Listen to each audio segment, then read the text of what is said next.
ನಮಸ್ಕಾರ ಸ್ನೇಹಿತರೆ. ರಥಸಪ್ತಮಿಯ ದಿನ ಪಾಲಿಸಬೇಕಾದ ನಿಯಮಗಳು ಯಾವುವು ಮತ್ತು ರಥಸಪ್ತಮಿಯ ದಿನ ಯಾವೆಲ್ಲ ಕೆಲಸಗಳನ್ನು ಮಾಡಬೇಕು ಮತ್ತು ಯಾವ ಕೆಲಸಗಳನ್ನು ಮಾಡಬಾರದು ಎಂಬುದನ್ನು ವಿಡಿಯೋದಲ್ಲಿ ಹೇಳಲಿದ್ದೇನೆ.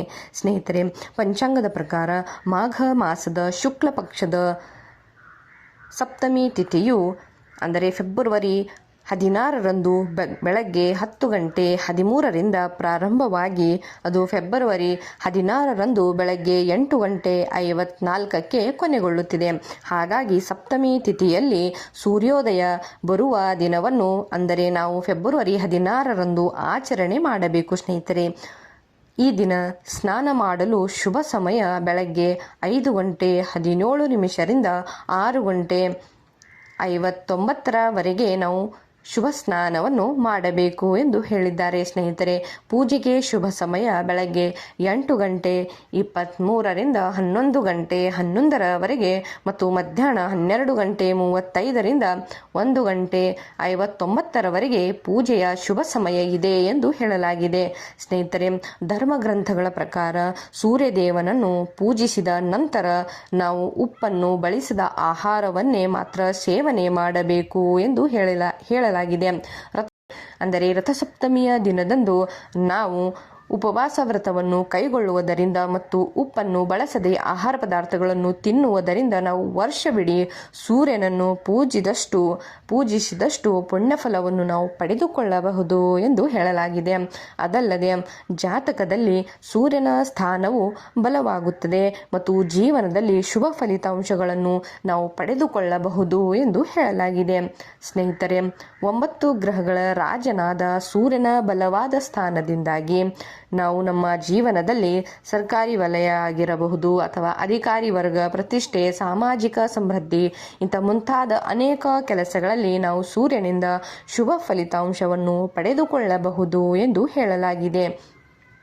ಅದೇ ರೀತಿಯಾಗಿ ಪುರಾಣಗಳಲ್ಲಿ ಹೇಳಿರುವ ಪ್ರಕಾರವೇ ನಾವು ರಥಸಪ್ತಮಿಯ ದಿನದಂದು ಉಪ್ಪು ಬಳಸದ ಆಹಾರವನ್ನು ಸೇವಿಸುವುದನ್ನು ನಾವು ನಿಷೇಧಿಸಬೇಕು. ಏಕೆಂದರೆ ಉಪ್ಪನ್ನು ಬಳಸಿದ ಆಹಾರವನ್ನು ನಾವು ತಿನ್ನಬಾರದು. ಈ ದಿನ ಉಪವಾಸವು ಅನೇಕ ಪಟ್ಟು ಪ್ರಯೋಜನಕಾರಿಯಾಗಿದೆ ಎಂದು ಹೇಳಲಾಗಿದೆ. ರಥಸಪ್ತಮಿಯ ದಿನ ಉಪವಾಸ ಮಾಡುವುದರಿಂದ ಬದುಕಿನಲ್ಲಿ ಅದೃಷ್ಟ ಬದಲಿಯಾಗುತ್ತದೆ ಎಂದು ಹೇಳಲಾಗಿದೆ. ಜೊತೆಗೆ ಪ್ರತಿಯೊಂದು ಕ್ಷೇತ್ರದಲ್ಲೂ ನಾವು ಯಶಸ್ಸನ್ನು ಕಾಣಬಹುದು ಎಂದು ಕೂಡ ಹೇಳಿದ್ದಾರೆ. ಸ್ನೇಹಿತರೆ, ಉಪವಾಸವನ್ನು ಕಟ್ಟುನಿಟ್ಟಾಗಿ ಆಚರಿಸುವ ಮೂಲಕ ಜಾತಕದಲ್ಲಿ ಶುಭ ಫಲಿತಾಂಶಗಳನ್ನು ಕೂಡ ನಾವು ಪಡೆದುಕೊಳ್ಳಬಹುದು. ಆದರೆ ಈ ದಿನ ಮಾಂಸ ಮತ್ತು ಮದ್ಯವನ್ನು ಸೇವಿಸಬಾರದು. ಅಲ್ಲದೆ ಈ ದಿನ ಸಂಪೂರ್ಣ ಬ್ರಹ್ಮಚರ್ಯವನ್ನು ಕೂಡ ಅನುಸರಿಸಬೇಕು. ಜೊತೆಗೆ ಸಾತ್ವಿಕ ಆಹಾರವನ್ನು ಮಾತ್ರ ಸೇವಿಸಬೇಕು ಎಂಬುದನ್ನು ನೆನಪಿನಲ್ಲಿ ಇಟ್ಟುಕೊಳ್ಳಬೇಕು. ಸ್ನೇಹಿತರೆ, ಹಾಗಾದರೆ ನೋಡಿ, ರಥಸಪ್ತಮಿಯ ದಿನದಂದು ಏನು ಮಾಡಬೇಕು ಮತ್ತು ಏನು ಮಾಡಬಾರದು ಎಂಬುದನ್ನು ನೋಡಿ. ಸ್ನೇಹಿತರೆ, ಇಂಥದ್ದೇ ಅನೇಕ ಮಾಹಿತಿಗಾಗಿ ಚಾನೆಲ್ನ ಸಬ್ಸ್ಕ್ರೈಬ್ ಕೂಡ ಮಾಡಿಕೊಳ್ಳಿ. ನೋಡಿ ಸ್ನೇಹಿತರೆ, ನಮ್ಮ ಈ ರಥಸಪ್ತಮಿಯ ದಿನದಂದು ಉಪ್ಪು ತಿನ್ನುವುದನ್ನು ತಪ್ಪಿಸಬೇಕು, ಆದರೆ ಉಪ್ಪನ್ನು ದಾನ ಮಾಡಬೇಕು ಎಂದು ಹೇಳಿದ್ದಾರೆ. ಅದೇ ರೀತಿಯಾಗಿ ಈ ದಿನ ಹಸುವಿಗೆ ಬೆಲ್ಲವನ್ನು ತಿನ್ನಿಸಬೇಕು. ಇದರಿಂದ ಶುಭ ಫಲಗಳು ನಮಗೆ ಪ್ರಾಪ್ತಿಯಾಗುತ್ತವೆ.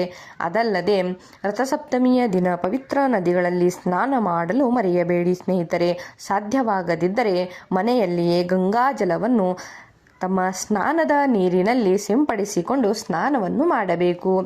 ಅದೇ ರೀತಿಯಾಗಿ ರಥಸಪ್ತಮಿಯ ದಿನದಂದು ತಪ್ಪಿಯು ಆದಿತ್ಯ ಹೃದಯ ಶೂದ್ರ ಗಜೇಂದ್ರ ಮೋಕ್ಷ ಮತ್ತು ಸೂರ್ಯದೇವರ ಮಂತ್ರಗಳನ್ನು ಪಠಿಸಿ. ಸ್ನೇಹಿತರೆ, ಅದೇ ರೀತಿಯಾಗಿ ರಥಸಪ್ತಮಿಯ ದಿನದಂದು ತಪ್ಪದೆ ಆದಿತ್ಯ ಹೃದಯ ಸೂತ್ರ ಅಥವಾ ಗಜೇಂದ್ರ ಮೋಕ್ಷ ಮತ್ತು ಸೂರ್ಯದೇವರ ಮಂತ್ರಗಳನ್ನು ಪಠಿಸಬೇಕು. ಸ್ನೇಹಿತರೆ, ಹಲವು ವರ್ಷಗಳಾದರೂ ಮಕ್ಕಳ ಭಾಗ್ಯ ಇಲ್ಲದವರು ಈ ದಿನ ಉಪವಾಸ ಮಾಡಿ ಸೂರ್ಯದೇವನನ್ನು ಪೂಜಿಸಬೇಕು ಎಂದು ಕೂಡ ಹೇಳಿದ್ದಾರೆ.